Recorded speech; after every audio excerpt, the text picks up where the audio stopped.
Vous aussi, vous en avez marre de cette to-do list? Moi, personnellement, je n'en peux plus de cette to-do list. Vous savez, cette liste qui fait que à chaque fois que vous avez fait une tâche et que vous l'avez rayée sur le papier, eh bien, en fait, il y en a une autre qui se rajoute. Et au final, on n'en sort plus de cette to-do list. Il y a toujours quelque chose à faire. Tout le temps, tout le temps, tout le temps. Moi, la to-do list, c'est aussi quelque chose que j'ai abordé pour être en forme toute la journée. Certes, j'ai géré mon alimentation qui m'a permis de retrouver de l'énergie, mais il y a aussi notre organisation de vie, nos habitudes et toutes ces choses qui viennent un peu nous oppresser. Et en fait, j'ai compris que dans ma façon de travailler, ce rapport à la to-do list était malsain. Alors, qu'est-ce que j'ai fait? Eh bien, j'ai revu mon organisation de travail. Ça n'empêche pas que je travaille beaucoup. Je fais beaucoup de choses. Je produis beaucoup de choses. Mais je le fais différemment. Et je le fais en me respectant. Et ça devient vraiment intéressant. Il y a quelqu'un que je suis sur YouTube qui souvent rappelle que c'est plus intéressant d'être productif que de produire. Et ça, je partage complètement. Également, il parle très souvent d'efficience, non pas de performance. La performance, c'est peut-être faire.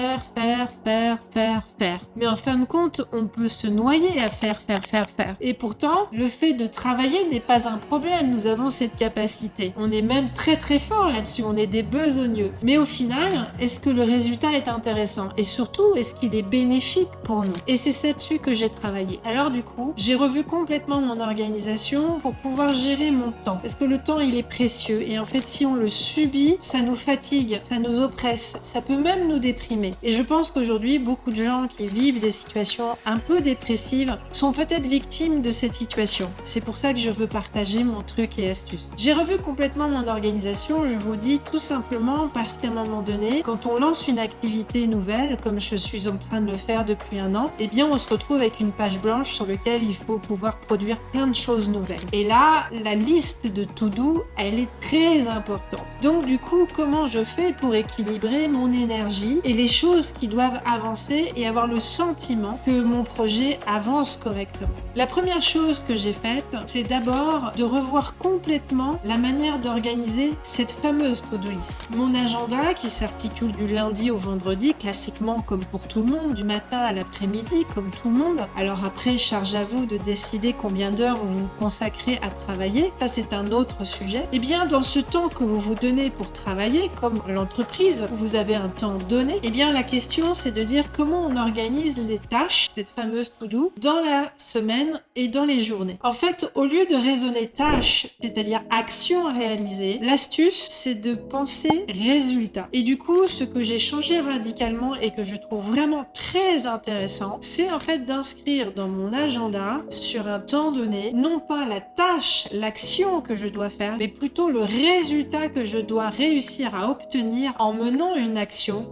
une tâche. Et là, ça devient beaucoup plus intéressant. La deuxième chose que je fais derrière cette organisation raisonnée résultat, c'est en fait de timer, c'est-à-dire de dire, ok, au final, sur un projet, j'ai peut-être besoin d'atteindre les résultats de ce projet, peut-être en 5 jours, et du coup, quelles sont les tâches intermédiaires, c'est-à-dire les résultats intermédiaires que je vais devoir réaliser sur 5 jours. Et là, je me répartis un timing pour chaque avancement du projet, ce qui me permet de ne pas saturer. En tout cas, moi, ça me correspond mieux. Le fait de tout faire sur le même projet, en continu, à rien lâcher, moi personnellement, ça me fait saturer. Donc je préfère étaler dans un temps évalué différents objectifs de résultats qui me permettent d'arriver au résultat final. Donc par exemple, pour un projet qui va me demander globalement 5 jours pour atteindre le résultat final, eh bien je vais prévoir le premier jour d'atteindre d'abord le premier résultat. Donc si je prends par exemple cette vidéo que je partage avec vous, eh bien il y a d'abord l'idée à construire et pouvoir d'abord concevoir ce qu'on a envie d'exprimer à son public. Donc peut-être que le lundi, je vais d'abord me consacrer là-dessus et je laisse reposer après. Eh bien, par exemple, je me prévois 30 minutes pour réfléchir à cette idée. Le lendemain, je prévois d'écrire le script qui est un peu plus long et donc je prévois 1 heure pour pouvoir écrire un script qui va dans le sens de cette idée. Le fait d'écrire fait que mon projet prend une autre forme. Et puis, le lendemain, le 3e jour, je vais peut-être relire mon script, me redonner 30 minutes et peut-être l'enrichir, le réécrire, en tout cas le finaliser. Ça, en tout cas, c'est quelque chose que j'organise comme ça parce que je me suis rendu compte que j'avais besoin de maturer pour un concept de script dans lequel je me sens à l'aise. Et puis ensuite, il faut prévoir de filmer. Donc ce sera le 4e jour. Et filmer, peut-être qu'on fait une prise en une fois, mais peut-être qu'il faut plusieurs prises. Donc du coup, il faut pouvoir organiser un temps, par exemple 1 heure pour filmer pour une vidéo qui fera 10 minutes par exemple. Et puis si jamais on monte derrière, il faut prévoir la 5e journée, ce qui peut m'arriver ou des fois je sous-traite. En tout cas, il faut déléguer. Vous avez compris l'idée, c'est que le projet, le résultat que vous voulez obtenir, n'hésitez pas à le repenser avant de vous mettre tout de suite à travailler dessus, de la manière dont vous voulez l'organiser pour en fait respecter l'énergie que vous êtes prêt à mettre. N'oubliez pas une chose, ça c'est très important. La concentration du cerveau, elle ne dépasse pas 25 minutes. Ça veut dire quoi? Et ce sera le 2e astuce que je vais vous donner. Ça veut dire que au-delà de 25 minutes, vous allez peut-être sursolliciter votre cerveau et donc votre concentration ne sera pas forcément au maximum. Donc parfois, il est beaucoup plus intéressant de saucissonner son projet en résultat pour pouvoir avoir le maximum de votre concentration et d'intensité intellectuelle sur le sujet qui vous préoccupe. La 2e astuce, justement, en écho de ça, c'est de fractionner votre temps de travail. Alors ça, c'est pour pouvoir remettre de l'énergie dans le corps. Je vous explique. Par exemple, je vous ai dit que je vais mettre 1 heure à écrire un script. C'est mon résultat. Mais cette heure-là, je vais la diviser en 2 fractions. Donc je mets en fait mon téléphone et je mets 30 minutes 2 fois. Les 30 minutes qui commencent où j'écris le script, à un moment donné, mon réveil va sonner. Et là, je vais me lever. Je vais m'étirer, je vais bouger les bras, je vais aller marcher un peu dans la pièce où je suis, je vais aller boire peut-être quelque chose, je vais bouger mes jambes, je vais bouger mes épaules, je vais bouger ma tête. Ce que je suis en train de vous évoquer, c'est quelque chose de très sérieux. Ça paraît ridicule comme ça parce qu'on n'est pas habitué. Et moi, au début, j'étais un peu sceptique. En fait, c'est très important parce que le corps a besoin de remettre de l'énergie, de la tête aux pieds. Et pour ça, il faut mettre le corps en mouvement. Mettre le corps en mouvement, le mettre en stress, c'est lui remettre un système d'électricité et le fait de le remettre en respiration. C'est d'autant plus important que l'énergie que vous remettez dans le corps physiquement va faire que aussi sur le plan neurologique, concentration, vous allez être beaucoup plus efficace. Et aussi, au final de la journée, quand vous fractionnez comme ça toutes les 30 minutes, votre journée vous pèse beaucoup moins. Vous avez moins le sentiment d'être rouillé, usé, bloqué parce que vous êtes resté pendant des heures assis sur votre écran, sur votre cahier, à réfléchir. En fait, cette position assise qui est concentrée sur une seule chose tout au long de la journée fait qu'à un moment donné, on est complètement fermé, on est complètement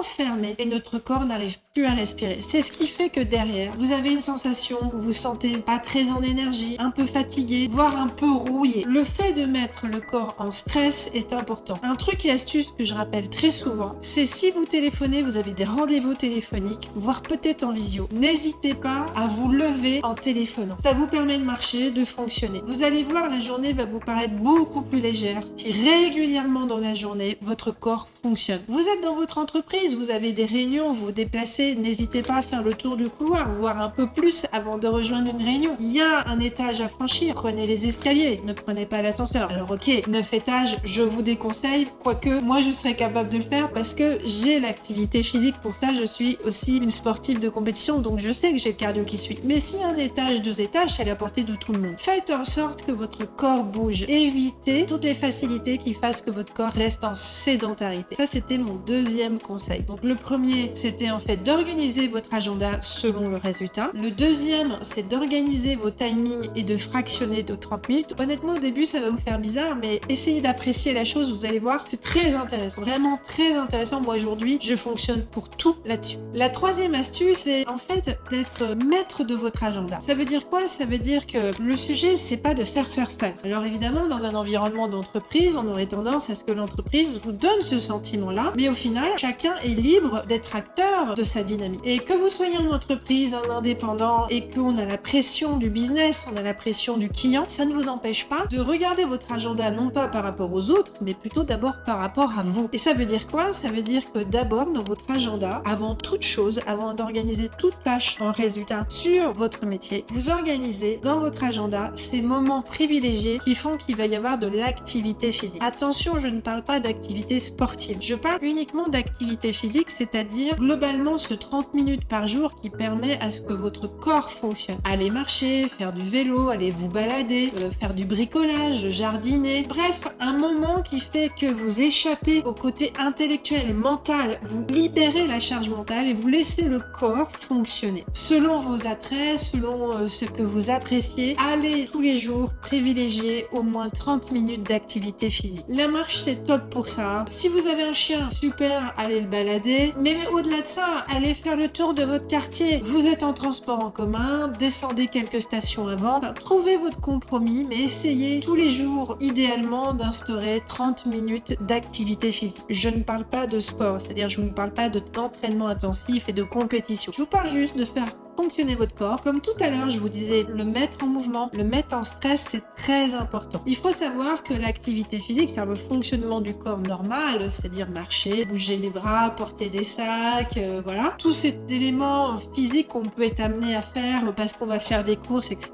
Eh bien, ça brûle vos calories, ça fait fonctionner le métabolisme. Donc, la sédentarité n'est pas du tout bonne pour notre santé. Au contraire, elle est dangereuse. Donc, cassez ça. Et donc, de votre agenda, prenez l'habitude de créer un espace d'activité physique. Un exemple typique, c'est que beaucoup de parents vont dire « Ok, j'ai mon boulot, je cours, j'ai les enfants ». C'est sûr, des fois c'est difficile de gérer le temps, mais essayez d'organiser un temps d'activité physique, même si c'est avec vos enfants. Limite, vous faut balader avec eux. Très important de respirer physiquement et de pouvoir libérer un peu toute cette énergie pour atténuer la charge mentale dans laquelle vous avez été pendant des heures. Ça, c'est la troisième astuce. La quatrième astuce, celle-ci, elle est très importante et elle rejoint mon sujet de prédilection. Il faut absolument respecter vos 3 repas. Le petit déjeuner, le déjeuner, le dîner. C'est fondamental de vous laisser du temps pour manger. 30 minutes. 30 minutes nécessaires, posément, sans regarder les écrans, sans travailler. Il faut vous donner ces pauses qui sont essentielles pour que vous puissiez apprécier ce que vous mangez. Peu importe ce que vous mangez, ce n'est pas le sujet de ma vidéo aujourd'hui. Aujourd'hui, ce que je vais vous dire, c'est prenez le temps de manger posément, que votre corps puisse digérer, en particulier votre intestin. Laissez-vous ce temps de pause, de sérénité, de manger pleine conscience, peu importe ce que vous mangez, je répète, et surtout prenez le temps de mâcher. Alors, clairement, si on regarde les études scientifiques, les dernières, pour bien digérer, il faudrait mâcher 30 fois, minimum, idéalement 40. Mâcher 30 fois jusqu'à 40, ça paraît impressionnant. Et je ne cache pas que dans mes accompagnements, je propose de tester, d'y aller progressivement. Mais en fait, le sujet, c'est pas de faire 30 ou 40, le sujet, c'est de mâcher. Quand vous croquez une bouchée, vous mâchez, vous mâchez, vous mâchez. Sur le moment, vous n'allez pas faire attention, mais surtout, ce que je vous déconseille, c'est ne gobez pas. Beaucoup de gens, et je faisais partie de ça, c'est je mets une bouchée, à peine je mâche, et derrière, j'avale. Et là, vous êtes en train de créer dès le départ une difficulté importante au niveau de l'œsophage qui fait que ça ne passe pas et l'estomac, il reçoit une espèce de grosse boule et là, il est déjà en difficulté. Ça va vous provoquer beaucoup de fatigue et certainement d'autres agréments. Le repas, c'est sacré, c'est votre moment, c'est celui pour lequel vous allez vous poser, vous allez savourer, vous allez mâcher et vous allez pouvoir vous détendre. Surtout, ne mangez pas devant un écran, ne mangez pas en travaillant, c'est très mauvais. Je faisais ça moi aussi avant, je peux vous garantir qu'en ayant cassé ça, en ayant respecté à nouveau mes repas, ça change radicalement le niveau de fatigue que je peux avoir dans la journée. Et je vous avoue que quand je reprends le travail, eh bien je suis beaucoup plus en énergie et c'est tout à fait logique. C'était mes 4 astuces autour de comment se libérer de la to-do, qui est le faire. Je vous invite vraiment à tester. Déjà, le truc le plus facile à faire, c'est de raisonner en résultat la tâche que vous vous donnez. Les personnes que j'accompagne en entreprise, des managers à haut potentiel, qui pourtant sont des gens qui savent bien s'organiser, je peux vous garantir que quand on aborde ce sujet, dès qu'ils le mettent en place, ils en voient tout de suite les bénéfices et c'est facile à instaurer, c'est juste changer un mode de pensée. La deuxième chose, c'est effectivement le fractionner de 30 minutes, c'est très intéressant, je vous invite vraiment à tester pendant une semaine, tester, puis voyez, et trouver votre équilibre. Mais déjà, ce que vous devez faire sur la première astuce, c'est quand vous mettez une action au sens résultat, idéalement ne dépassez pas 2 heures, et j'aurais même tendance tendance à vous dire travaillez pendant 30 minutes, voire 1 heure, voire 1 heure et demie, mais au-delà, vous allez saturer. Il vaut mieux changer de sujet et ça, c'est très important. D'ailleurs, je vous rajoute une autre astuce dans le cadre de cet agenda tourné résultats. C'est certainement selon votre rythme, et je pense que c'est la globalité des gens. Privilégiez les actions à résultats prioritaires qui sont le plus important pour votre activité le matin et faites plutôt les activités secondaires l'après-midi. Essayez d'organiser votre journée pour qu'elle soit un peu comme ça, comme un entonnoir, c'est-à-dire le plus important le plus tôt et le moins important en fin de journée. Ce qui peut vous donner aussi des respirations. Il y a une autre aussi astuce qu'il faut utiliser et que normalement en management on utilise, c'est qu'il faut que votre agenda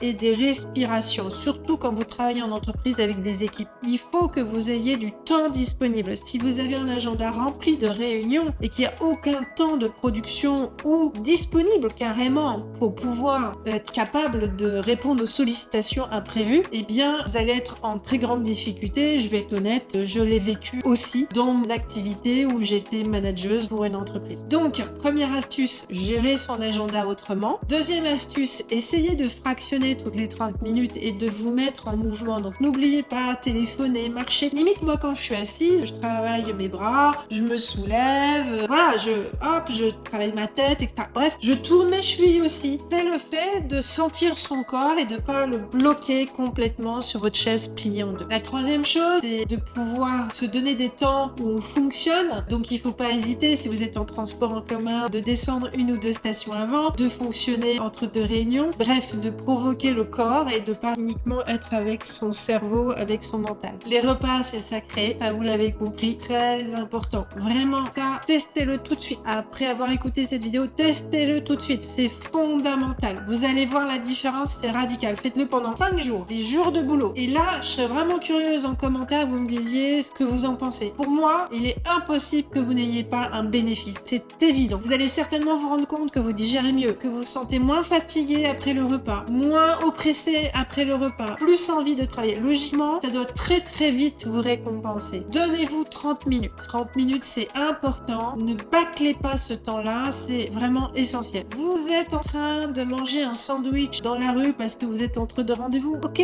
trouvez un parc, allez vous asseoir sur un banc, entouré d'arbres, fleurs, dans un endroit posé, calme, et mangez votre sandwich. Surtout, ne mangez pas votre sandwich en marchant, en faisant du shopping, ou encore pire, c'est un ami qui faisait ça, de manger votre sandwich tout en faisant du vélo parce que vous avez pris votre vélo de ville et que vous êtes en train de rejoindre votre bureau parce que vous êtes allé dans votre salle de sport ou autre chose. Manger, c'est manger posément, calmement, dans une ambiance sympathique, et c'est avec vous-même que vous êtes d'abord. Après, si vous avez des personnes qui sont là, vous mangez tranquillement, mais prenez le temps, ne mangez pas vite, mâchez. C'était mes astuces qui pour moi sont très importantes et que j'applique tous les jours. Au début, ça fait un peu bizarre, mais franchement, c'est extrêmement efficace. Je vous le conseille, mais à 1000%. Testez, observez, mais vraiment, c'est simple. Et c'est des petites habitudes qui vont vous permettre d'être beaucoup plus en forme au quotidien. Ça va mettre un peu plus de légèreté dans votre journée. Conclusion, l'esprit de faire,